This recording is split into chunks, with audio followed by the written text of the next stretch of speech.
Hello and welcome to Dave's Delightful Dishes. As always, I'm Dave and it is such a delight to have you visiting me here today in my kitchen. And today's an extra special day because we're making a roasted chicken. And not only are we making a roasted chicken, this is a sponsored episode.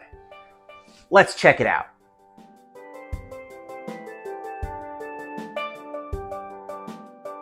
So first things first, a quick little word about our sponsor.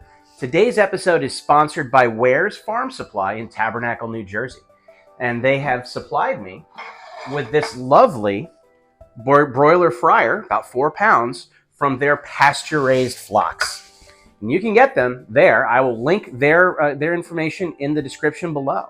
But I use them for a lot more than just chicken. I'm a bit of a chicken keeper myself, as you'll see from this picture.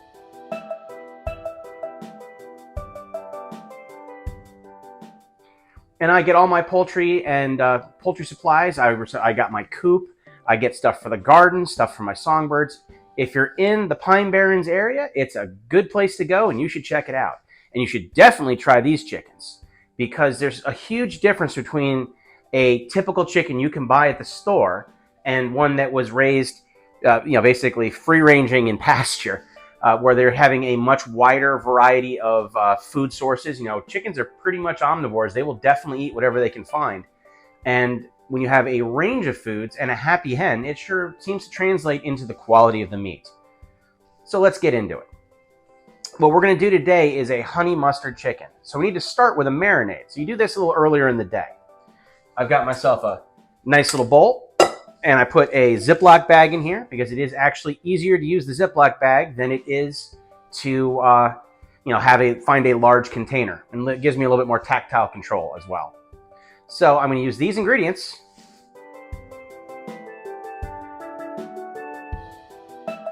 to make this marinade. And I'm going to start with my olive oil. 7 cloves of ginger that have been minced. I used pre-prepared in this situation. 3 tablespoons of poultry seasoning. The brand doesn't really matter. I'm using McCormick, but you can use any one that you get. 1/3 cup of Dijon mustard. Again, brand doesn't matter. This is the one that you would get from the back of a Rolls Royce.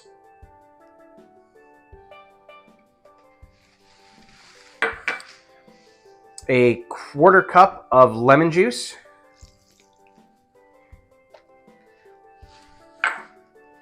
And then 3/4 cup of honey. I'm using local honey from a local apiary. And I recommend you do too. Those honey bears are fine, but they're not always 100% honey. And, if you support your local bees, you're supporting your local food chain. So definitely check out your local beekeepers and try to get honey from them. You'll find them at farmers markets. Sometimes they're just down the street from you like they are for me. Now I'm going to give this a good stir. Get it to mix together. And I can wipe off my rubber spatula inside the bag, which is really handy. And now, voila. I've got the bag ready to go. And I can just drop my chicken in. And you want to wash this chicken when you get it out of its packaging. You want to wash this chicken and then pat it dry. And now this is going to go into the bag as soon as I maneuver it in. Aha! So this goes in here. And I'm going to zip the zip. And once I've ensured that this is all the way closed, I'm not quite there yet. Sometimes you got to be smarter than the bag. Here we go. All right. Well, now I can maneuver this around and get this marinade all over this chicken.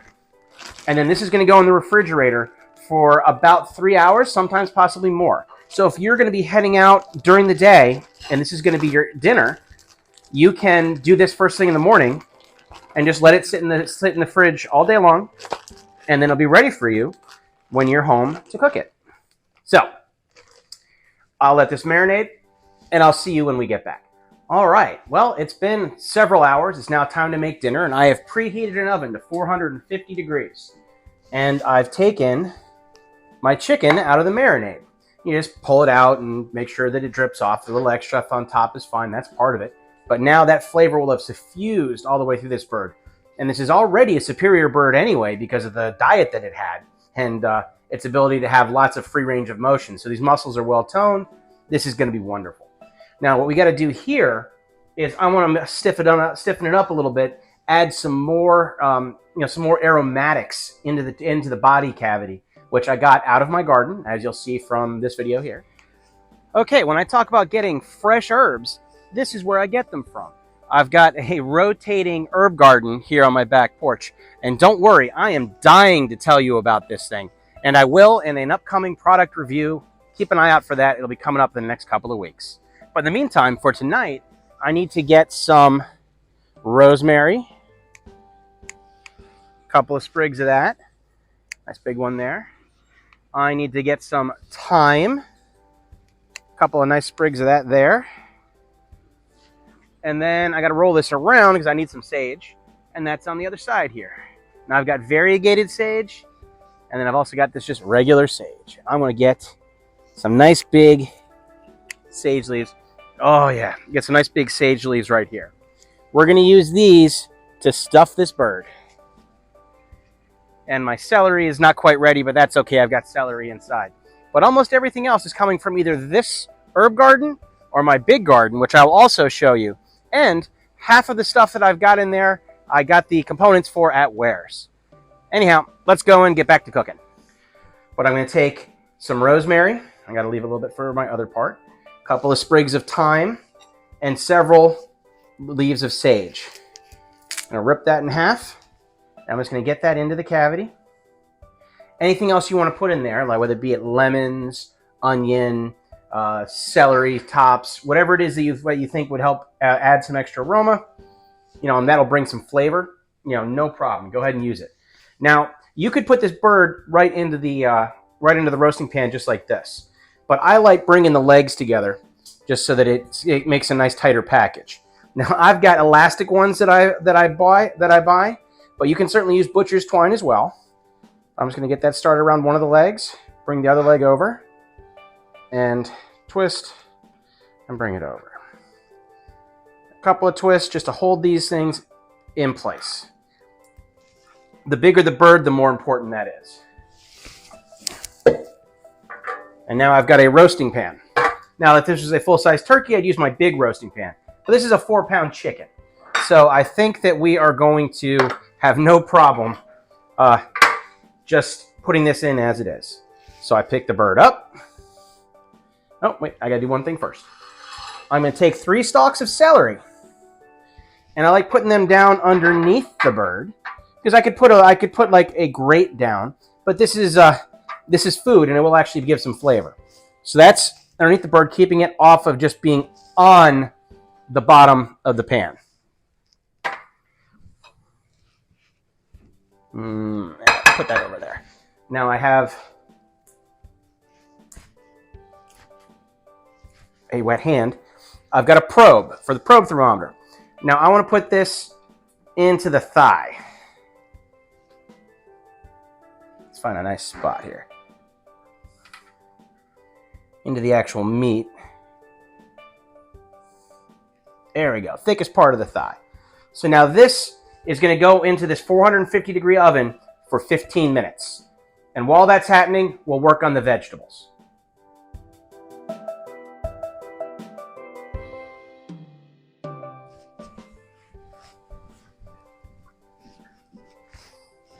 Okay, so while the chicken is cooking, we're going to put together the vegetables that we're going to roast with it.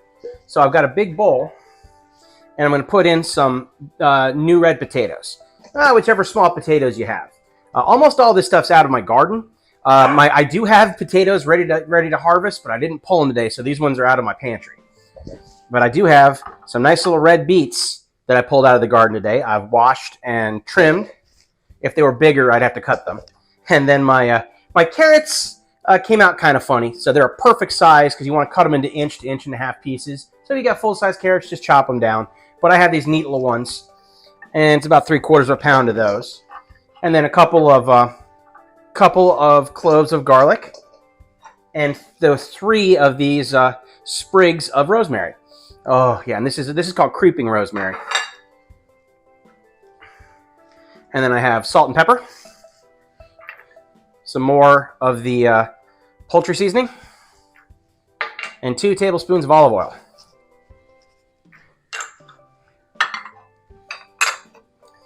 Try to clean up as you go. It makes it less of a problem when you're at the end of the night. And I'm going to stir these together. I'm just kind of toss to get some oil and seasoning on all these root vegetables.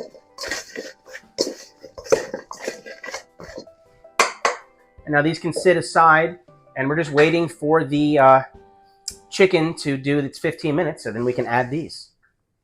Okay, 15 minutes has elapsed. I'm pulling the bird out real quick, and we're going to put the vegetables wherever they will fit around the pan.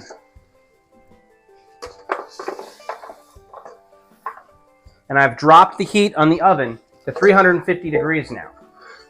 And I have a lemon. And I'm going to very carefully put some lemon slices over the top. And I'll put the rest down in. Now remember, this is really hot, so be sure you do this barehanded. And this is going back in the oven, and we're going to go until the probe at the thickest part of the thigh reads 165 degrees. Before that, your chicken is not done.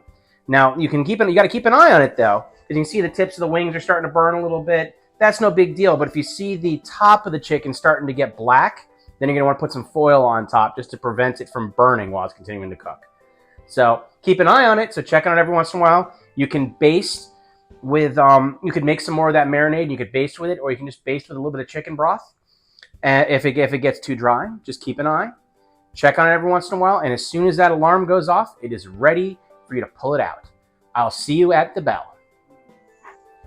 We're at 125 degrees internal temperature, and it was starting to brown and get a little bit too dark up on the skin, so I put some tin foil on top of that to shield it while continuing to cook it. And you can do that too if it starts to like burn on the top of it. All right, well, the beeper just beeped. It's 165 in the middle, and that means she's done. And as you can see, it's got that beautiful browning on it. And since it's a marinated bird, it's even gotten some like that. When you see those turkey legs at the fair, it's got that look on the legs and on the extremities. This smells wonderful. All the root vegetables are cooked, but we don't want to cut it quite yet.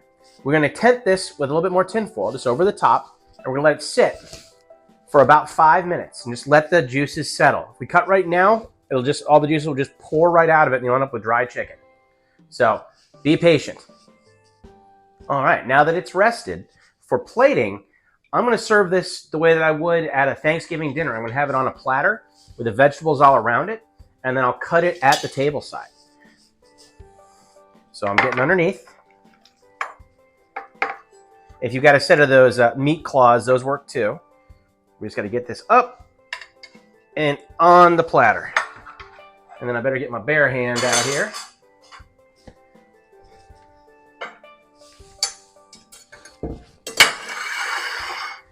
Then we're going to take our potatoes and our beets and our carrots,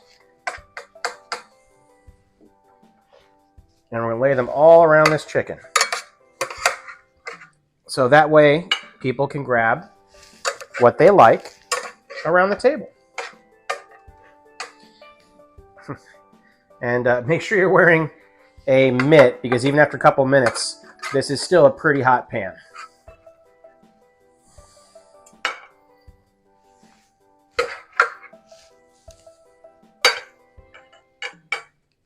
And the beets gave off their juice. This is like a ruby red liquid in here. And I'm actually going to pour some of that just right over the bird and let it drizzle onto the platter.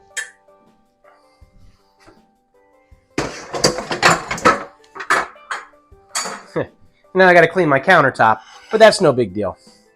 And just like that, we have a roast chicken dinner. And it's pretty delightful.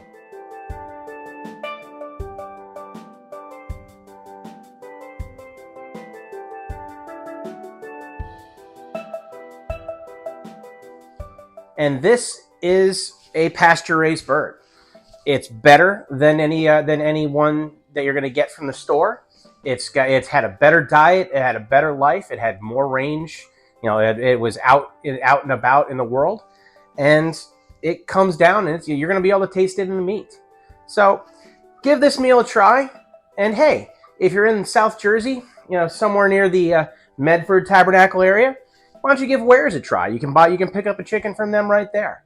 I know I will. I got this one, but I'll be getting some more. And I really hope you guys, if you haven't already, hit like and subscribe.